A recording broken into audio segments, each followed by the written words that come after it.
They are among the most obscure deities that human history has to offer, the mystical Anunnaki. While most people believe that we should relegate the supernatural beings of Mesopotamian mythology to the world of fairy tales and legends, others are convinced that the gods did exist and still do today. But what do we really know about the exciting history of the Anunnaki? What information do the ancient sources hide? And what leads some people to believe that the creatures are still hiding among us? Stay tuned and make up your own mind. Before we get started, be sure to hit the like button and ring the notification bell for more videos. Also, stick around until the end to hear about one of the most disturbing facts of the Anunnaki that will change everything. The origin of the Anunnaki. As already mentioned, the Anunnaki come from Mesopotamian mythology. More precisely, the deities had a permanent place in the religious life of the Sumerians, the Akkadians, the Assyrians, and the Babylonians. Now, if we take a closer look at the name Anunnaki, we immediately get some basic information about her origin story. Accordingly, the name derives from the term An, which was the Sumerian god of the sky. He is said to have fathered the Anunnaki together with his wife Ki, the goddess of the earth. Depending on the ancient spelling, the name of the deity can therefore be translated as princely descendant or descendant of An. The eldest of all Anunnaki went by the name of Enlil. When the god of air appeared, he split heaven and earth into two parts that had previously been inseparable. When Enlil then carried away the earth, his father An took control of the sky. It may shock you to know that the Sumerians, unlike many civilizations, would worship human-like gods. We know that a lot of humans around this time would worship inanimate objects like the sun, the clouds, the moon, and other objects. The Sumerians had different beliefs though. They would worship a series of gods that they claimed were in control of everything on earth. They would worship An, the sky god, Enki, the creator of the earth, and Enlil, the god of wind. They also worshipped Nama, who was considered to be the source of all life. They also claimed that Anuna was the name of a divine council of elders. The Sumerians claimed that Anunnaki were members of this council and would oversee everything humanity did or created. Representation and worship. Although Anunnaki are commonly grouped together as a divine group, the religious worship of the Mesopotamian peoples may have had a far more individual character. So the historians assume that probably every Anunnaki had his very own cult, which was clearly distinguished from those of others. In fact, this assumption also coincides with the depictions discovered so far. Depictions of large Anunnaki groups have not yet been tracked down, but that's not all. Some experts believe that in the ancient depictions that are often shown in this regard, we do not see any Anunnaki at all, but so-called Apkallu. Consequently, no images of the mystical gods would exist at all. The opposing side, which interprets the works differently, recognizes that the Anunnaki were almost always depicted with an anthropomorphic, human-like appearance. Appearance and powers.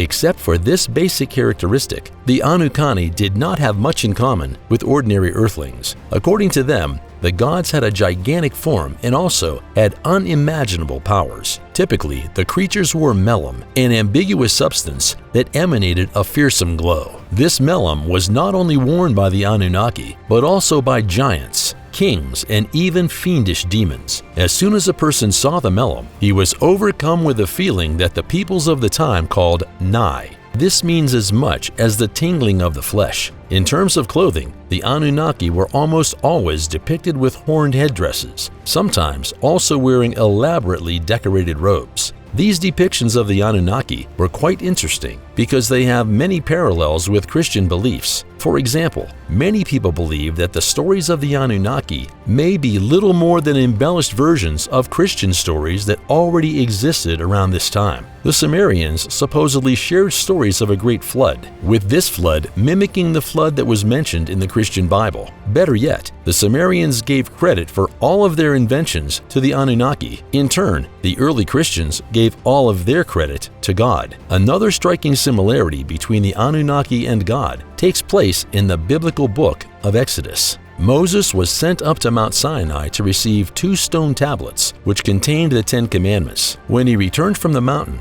his face was glowing because he had been in the presence of God. The Anunnaki, as we now know, were also known to glow. This idea has led many of people to question whether or not the Anunnaki truly exist, or if their stories are simply misinterpretations of early Christian beliefs. The cult of Anunnaki.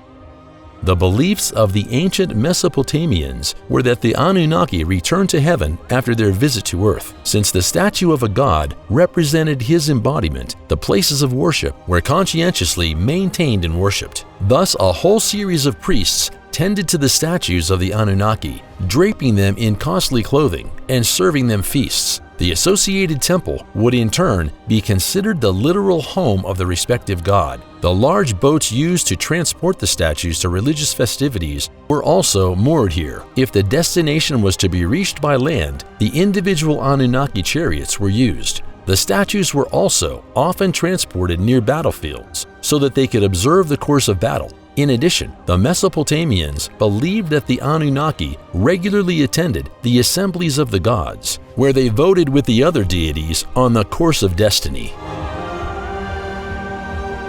Sumerians. Let's take a closer look at the mythological origins and differences that existed between each ancient people. The first known use of the term Anunnaki dates back to the reign of Sumerian king Gudea, who was in power between the years 2144 and 2124 BC. Accordingly, the earliest known sources relate the term to the descendants of the sky god An.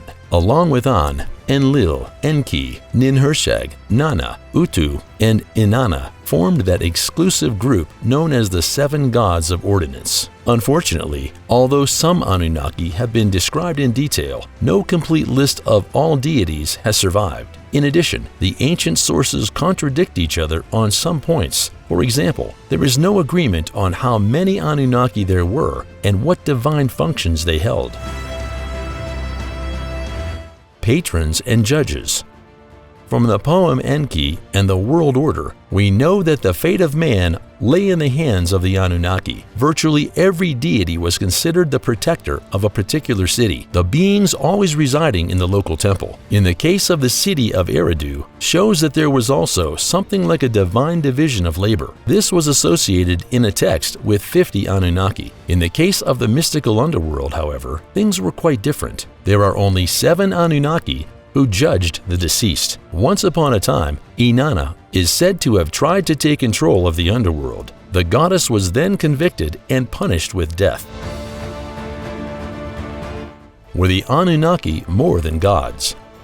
A French archaeologist named Paul-Émile Botta was the first man to excavate the remains of a Sumerian city. He visited an area near Iraq in a location that is now known as Khorsabad. He was on a mission to locate and document various locations that were mentioned in the Bible, and the lost cities of the Sumerians were first on his list. In the remains of the city that had long been covered in sand, mud, and dirt, he found 14 tablets that many people believe were the first historical documents ever written by man. These tablets were truly incredible, but it would take several decades before we would be able to understand the story that these tablets told. Of the tablets, a few would contradict each other, calling into question the validity of their content. The tablets showed images of humans as well as giant beings that were called the Anunnaki. The Anunnaki were surrounded by much smaller people, but we don't know if these individuals were meant to represent humans or servants of the Anunnaki. The images show humans carrying around goods in baskets, much like other cave paintings or clay images from similar time periods. The tablets also tell the story of a sudden shift in Sumerian culture, when leaders are appointed to oversee the people and rule over the land.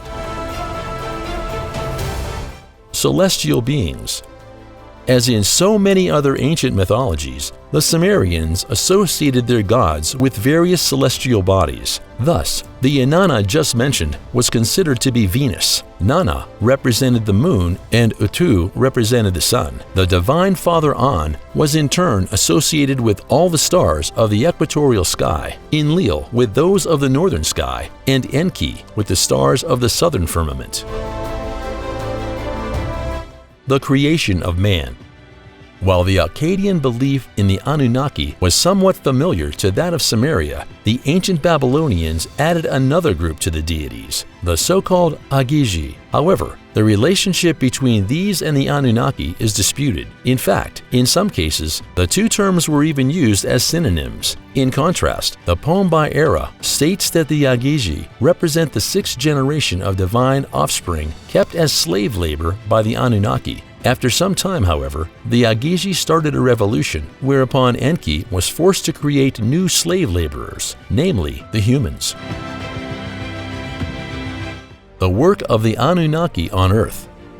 Back in 1976, an author and researcher named Zecharia Sitchin dug deeply into the history of the Anunnaki and found that several of the ancient tablets had been misinterpreted. He claims that there were several errors in historical reports and came up with his own method of translating the tablets. He says that this new understanding of the tablets would change the history of the Sumerians and the history of humanity forever. According to his research, he believes that the Anunnaki were not gods or elders. Rather, the most direct interpretation of the text would label them as being who came from the stars. This adds more fuel to the theory of the Anunnaki being aliens. He says that the Anunnaki would have set up cities on Earth over 400,000 years ago and had been actively mining our planet for hundreds of thousands of years before humanity came into the picture. Anunnaki and pre-astronautics.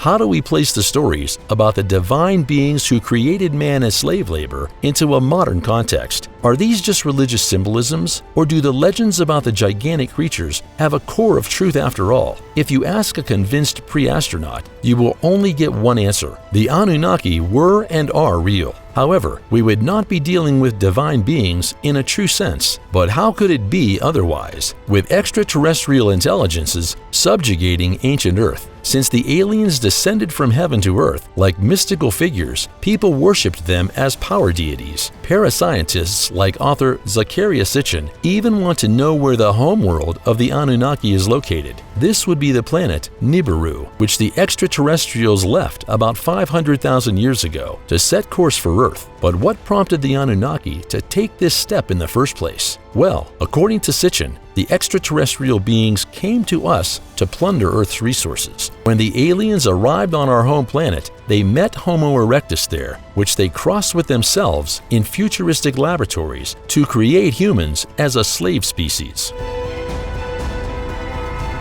Supposed evidence. When the Antarctic glaciers melted and the mainland was engulfed in a massive deluge, the Anunnaki bases fell victim to raging torrents. As a result, the aliens were forced to teach humans some farming and engineering skills so they could help rebuild the stations. In fact, the evidence for the existence of the Anunnaki is visible even to this day. This refers to some monumental structures of antiquity, above all the colossal pyramids of the ancient Egyptians. According to this, our ancestors could not possibly have been able to realize such demanding construction projects with the simple means of their time. Sitchin once boasted that the Anunnaki would return to Earth very soon, possibly as early as 2012. However, as it is well known, neither the oft-cited apocalypse nor the return of our extraterrestrial creators was to overtake us. The danger in our midst.